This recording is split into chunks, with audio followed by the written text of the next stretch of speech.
Hello viewers, this is శాంతి. ఈరోజు శ్రీమతి రాజ్యలక్ష్మి గారు రాగిజావ తయారీ చూపిస్తున్నారు. రాగిజావదేముంది, అందరం రోజు చేసేదే కదా అని కొట్టిపారేయకండి. రాగి పిండిలో తను ఏమేం కలుపుతారో ఈరోజు మనకి చూపిస్తున్నారు. ముందుగా బజారుకి వెళ్ళి 1 కిలో రాగులు తీసుకున్నాము. ఫైన్ క్వాలిటీ రాగులు తీసుకుంటే శుభ్రం చేయాల్సిన అవసరం లేదు. ఆ తర్వాత పచ్చజొన్నలు 1/2 కిలో తీసుకోవాలి. ఆ తర్వాత సజ్జల్ని 1/2 కిలో తీసుకోవాలన్నమాట. ఆ తర్వాత క్వెకర్స్ ఓట్స్ కానీ లేదా ఏ బ్రాండ్ అయినా సరే ఓట్స్ని 1/2 కిలో తీసుకోవాలి. టోటల్గా కిలో రాగులకి 1/2 కిలో జొన్నలు, 1/2 కిలో సజ్జలు, 1/2 కిలో ఓట్స్ వచ్చాయన్నమాట.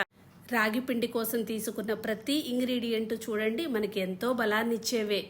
ఇప్పుడు గిర్నీకి తీసుకువెళ్ళి మనం ఇస్తే వాళ్ళు ఆ గిర్నీలో పోసి శుభ్రంగా మనకి పిండి పట్టించి ఇస్తారు. అయితే ఈ పిండి పట్టించేటప్పుడు మాత్రం మరీ మెత్తటి పిండి కొట్టించకండి, కొద్దిగా బరక ఉండేట్టుగా చూసుకోండి.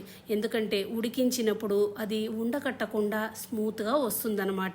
అది గుర్తుపెట్టుకొని కొంచెం బరకగా పట్టించుకోండి.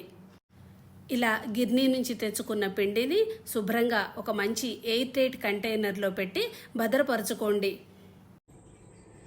ప్రతిరోజు మా ఇంట్లో ఉదయం రాగి జావ తాగే అలవాటు కొన్ని సంవత్సరాలుగా ఉంది. మీకు ఈరోజు ఆ రాగి జావ ఎలా తయారు చేస్తారో అనేది మీకు నేను చేసి చూపిస్తున్నాను.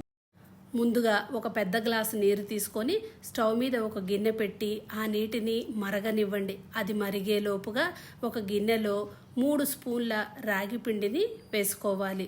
వేసుకొని ఈ 3 స్పూన్ల రాగి పిండికి 1/2 గ్లాసు నీరుతో ఈ రాగి పిండిని తడుపుకోవాలి. ఈ నీరు మాత్రం చల్లారిన నీరే తీసుకోవాలన్నమాట. చూడండి, ఇలా ఉండలేకుండా నీట్గా కలుపుకోవాలి. గిన్నెలో కలిపి పెట్టుకున్న రాగి పిండిని ఆ మరిగిన నీరులో వేసి ఉండకట్టకుండా శుభ్రంగా కలుపుకోవాలన్నమాట. ఈ మొత్తము జస్ట్ 2 నిమిషాల ప్రాసెస్, అంతకంటే ఎక్కువసేపు పట్టదు. చూడండి, ఎక్కడ ఉండ రాకుండా జాగ్రత్త పడండి. అలాగే రాగి జావ తొందరగా అడుగు మాడే స్వభావం ఉంటుంది కాబట్టి హైలో పెట్టి చేయకండి, సిమ్లోనే పెట్టి చేసి 2 మినిట్స్ అలా కలిపేసేసి స్టవ్ ఆఫ్ చేసుకోండి. ఇప్పుడు ఈ రాగి జావ ఇలా పూర్తిగా రూమ్ టెంపరేచర్కి రానివ్వాలి. అంటే కంప్లీట్గా ఇలా చల్లారిపోయి ఉండాలన్నమాట. కన్సిస్టెన్సీ చూడండి, పిక్చర్లో చూపించిన విధంగా ఉండాలి. ఇప్పుడు నేను మీకు రాగి జావ ఎలా కలుపుకోవాలో చూపిస్తాను. ఇప్పుడు ఒక గిన్నె తీసుకొని ఇందులో తయారు చేసి పెట్టుకున్న రాగి జావ మిశ్రమం ఉంది కదా, అది వేసుకోవాలి. వేసుకొని దాంతోపాటు ఒక చిటికెడు ఉప్పు వేసుకుంటే సరిపోతుంది. ఉప్పు ఎక్కువ పట్టదనమాట దీనికి. చూడండి పిక్చర్లో చూపించిన విధంగా.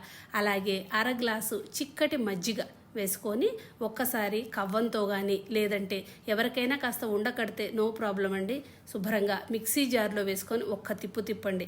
రాగి జావ చాలా అద్భుతంగా వస్తుంది. మజ్జిగతో ఇష్టం లేని వాళ్ళు పాలు, పంచదార లేదా బెల్లం పొడి వేసి తయారు చేసుకోండి. స్వీట్ ఇష్టమైతే అలా, సాల్ట్ ఇష్టమైతే ఇలా తయారు చేసుకోవచ్చు. తయారు చేసుకున్న దీన్ని ఇలా గ్లాసెస్లో పోసి సర్వ్ చేసుకోండి. రాగి జావ తయారీలో తన 50 ఏళ్ల ఎక్స్పీరియన్స్ని మీ ముందుకు తీసుకువచ్చిన రాజ్యలక్ష్మి గారికి ధన్యవాదాలు. Thank you very much.